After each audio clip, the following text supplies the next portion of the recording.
Hi, my name's Tanya and welcome to KeyPay's 2018 End of Financial Year video. In this video, I'm going to show you a few processes to run through to make sure that your payroll file is ready for end of financial year. I'll also show you how to generate payment summaries and be able to lodge them directly from the software. So one of the first things that we'll have a look at is the employee details. So when we're looking at our employees, we're specifically looking to make sure that they have a tax file number and an email address on file.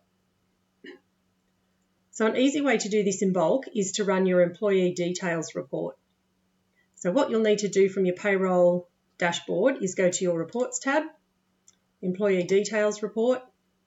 Now from here you can add in a couple of filters. You can have a look at the information that we're after. So we're going to add in email and tax file number. You can run that report. And if you expand all that information, you can see there a list of all the employees in your business and their email addresses and their tax file numbers that they've got on file. So if there's any information there that's missing or incorrect, you can just go back to the employee file and fix that up. Okay, the next thing we're going to look at is the ATO supplier settings page. So from the payroll dashboard again, you just need to go to your payroll settings tab and your ATO supplier settings. So we're just going to have a look in here and make sure that all the information is up to date. So in here, all you'll need to do is enter in all the business details down here. You do have this option at the bottom to copy from business settings. So if you click on that, that will populate all these fields with all the information that was originally set up on your business details page. Then all you'll need to do is go through and fill in any of the blanks that are there if required. You've also got this field here for the signatory name. Now, if your signatory name on your payment summaries is different to the contact name that was on the business settings, you'll need to enter that in there. So this signatory name is the name that will appear on the payment summaries.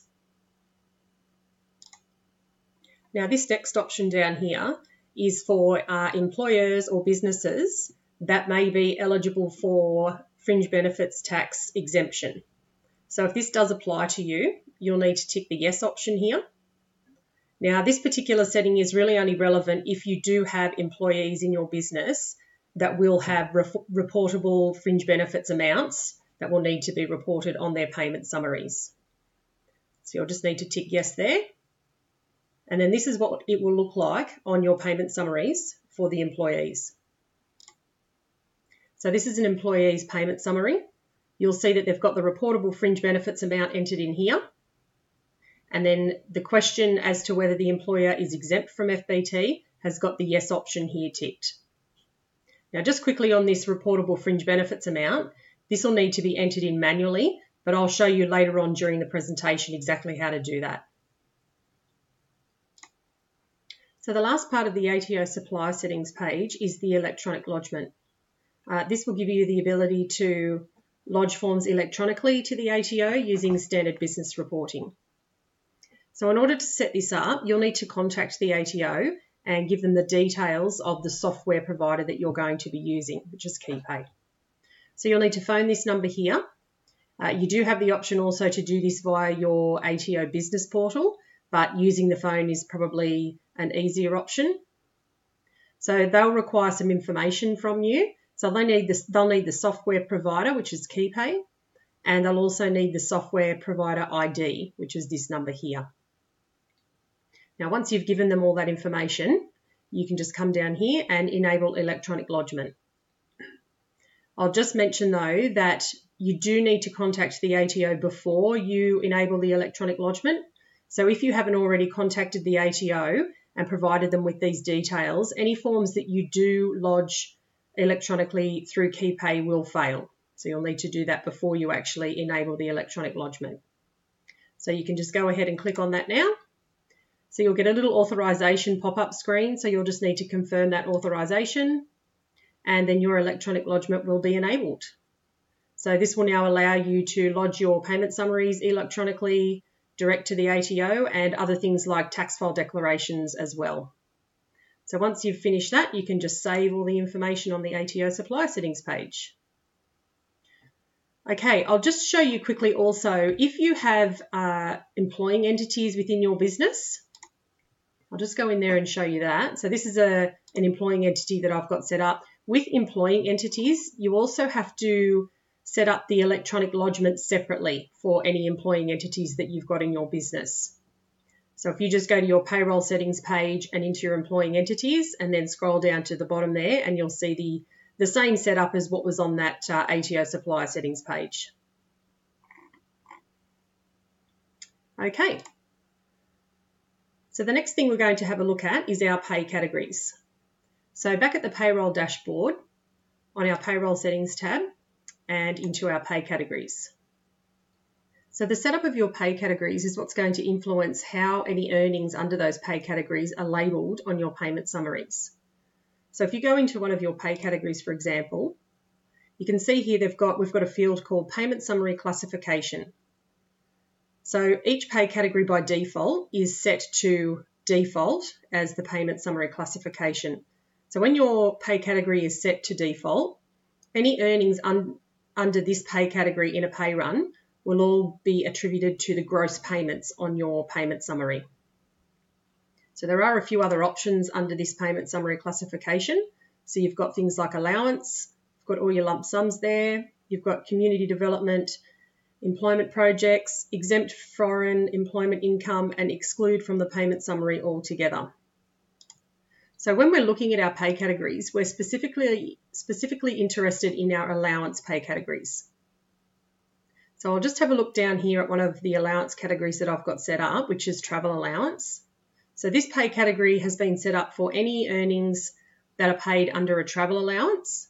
Now, if you have employees that require their allowances to be reported separately on their payment summaries, this is how you would do it down here. You would set up your payment summary classification and you would select the allowance classification.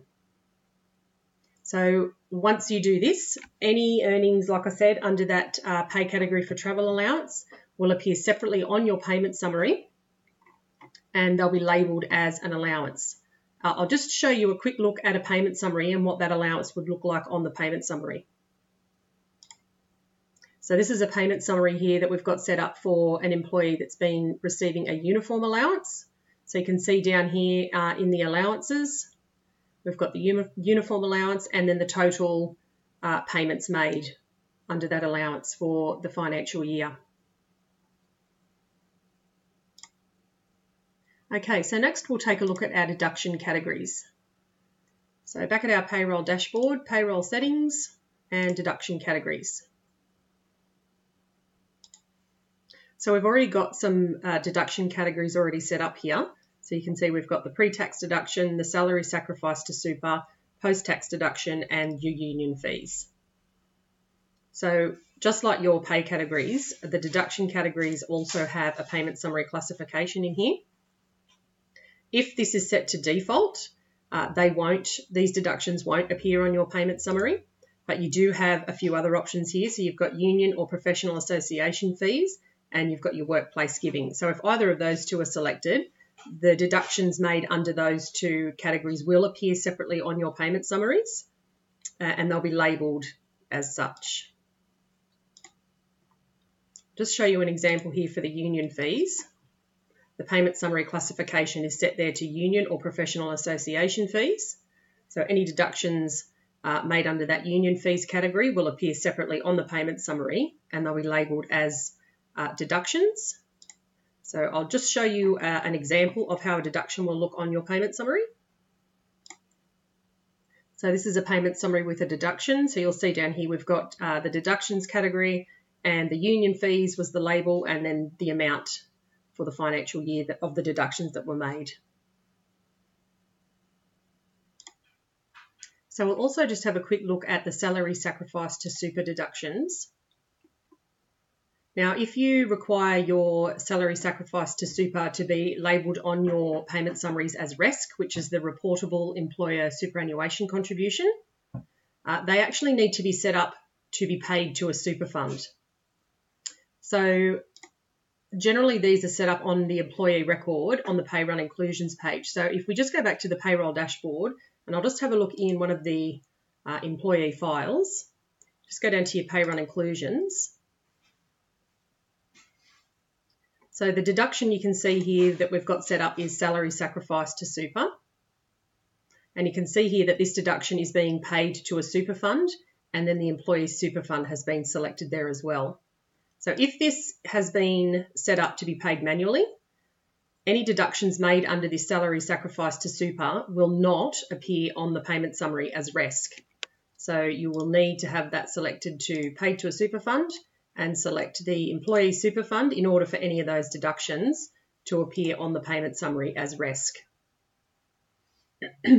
This also applies to automated super payments if you're using Click Super, which is the clearinghouse integrated with KeyPay.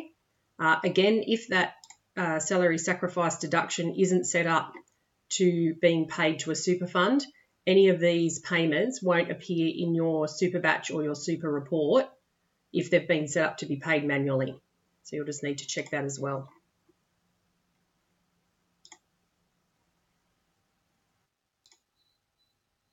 Okay, so if you've started using KeyPay midway through a financial year, you can use our opening balances feature to enter in any previous earnings or initial values from a previous system that you need to bring across. So in doing this, this will allow you to generate just one payment summary for each of your employees, and you'll also be able to submit all of your end of year data just in one go. So firstly, what you'll need to do is check that the correct financial year has been set up. So you need to go to your payroll settings tab and then your opening balances. And then you'll just need to make sure that this financial year is the correct year that you'd like to have those opening balances attributed to. Now with your opening balances, they can be entered in via a spreadsheet import, which you would do up here, or you can enter them in at an employee level. So we just need to go into an employee file, down to the opening balances, and then here you can see all the tabs that are available for you to enter in any initial values. So we've got the earnings tab here. Now you can enter in any initial value, any earnings from the previous system in there under the earnings tab. We've also got a deductions tab, so you can enter in any deductions that were made. So I've put a salary sacrifice to super deduction in there, and I've also got the option to include this on the payment summary as RESC. Then we've got the super and PAYG tab over here. So you can enter in any PAYG that's withheld from the previous earnings. Now I've also got an ETP opening balances tab here. So this is for any employees that haven't actually been paid in KeyPay, but they have had an employment termination payment made out, and you need to generate that payment summary along with all the other employees in your business. So you can enter in the details there for that. And you've also got the option here to generate the ETP payment summary directly from this opening balances page as well, if required. So any of the earnings or initial values that you do enter into this opening balances feature will be part of and included in all the gross figures that are on your employees' payment summaries. Okay, so next we will just need to make sure that all of our pay runs are also finalised. So if you just go back to your payroll dashboard and down to your pay runs tab, if you've had to unlock any pay runs to make any adjustments or changes, you'll just need to make sure you go in and finalise all of those pay runs.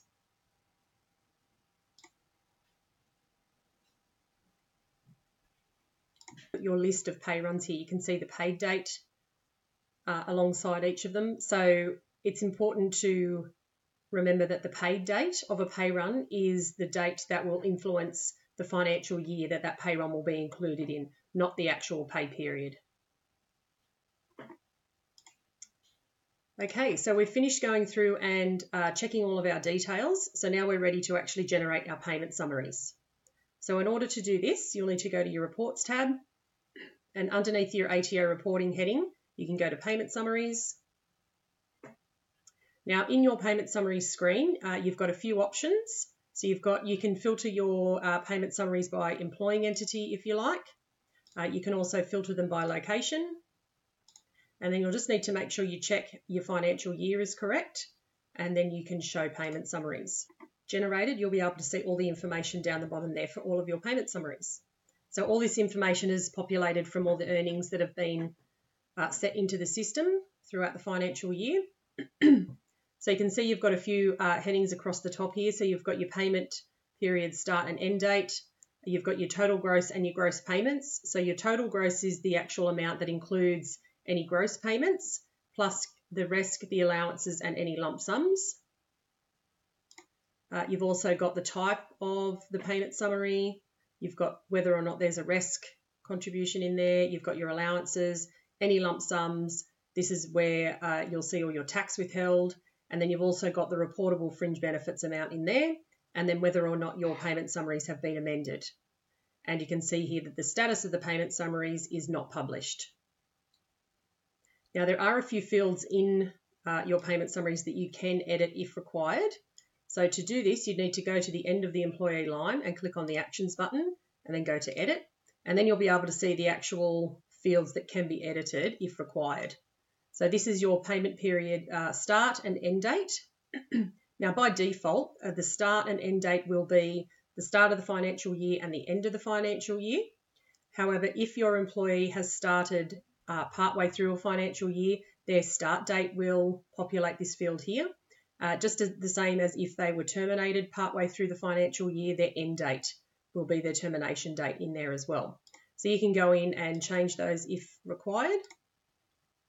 And the other field here that you can edit is the reportable fringe benefits amount. So at the start of the presentation, when I showed you the exempt from fringe benefits tax option on the ATO supplier settings page, I also showed you that I would show you where to enter in your reportable fringe benefits amount, which is here. So KeyPay doesn't actually have a calculator that will work out this amount for you. So this is a manual calculation that will need to happen outside of payroll. And then once you have that amount, you can just enter that in there and then click on Save. The other field that you could edit as well is the amended here. So see how that box comes up there. Now, if you have already lodged your payment summaries and you've needed to go back and make a change to them, you will have to mark them as amended, and that's where you would do that there in that option. Okay, so once you have gone through and reviewed all the data and information in your payment summaries and reconciled it all, you can then publish your payment summaries. So publishing your payment summaries is making them available to the employees to view or download. So if your employees have got access to the employee self-service portal or the WorkZone app, they'll be able to access their published pay summaries from there. So in order to publish your pay summaries, you'll need to go to the Actions button and then Publish Payment Summaries, and then Publish from the pop-up screen there. And then you'll see up the top there, it says Payment Summaries Published Successfully. And then you'll see down here that the status has changed. And if you hover over those, it'll also show you the date that those payment summaries were published. So publishing your payment summaries doesn't automatically send out notifications to your employees. You'll need to do that separately. So you can see here you've got the Send Notifications option there. So all you need to do is click on that and then send notifications from the pop-up screen. And then what this will do is this will send out an email to each of your employees to notify them that their payslip has been published and is available for viewing or downloading from the employee self-service portal or the WorkZone app. There's also an option within the email for the employees to be able to download their payslip directly from the email as well. Okay, so I'll just show you a few other things on this page before we lodge our payment summaries. So you've got your employment termination payment tab there. So if you had any ETPs that needed to be lodged, they would all appear under there. And we've also got a few other options across the top here. So you've got the options to download your payment summaries to a PDF or an Excel file. So the Excel file is particularly handy for reconciliation purposes. So if you download that report, you can reconcile that against your detailed activity report. We also have the option here to download the EMP-dupe file. So this is the old method of lodging your payment summaries, which is still available if you require.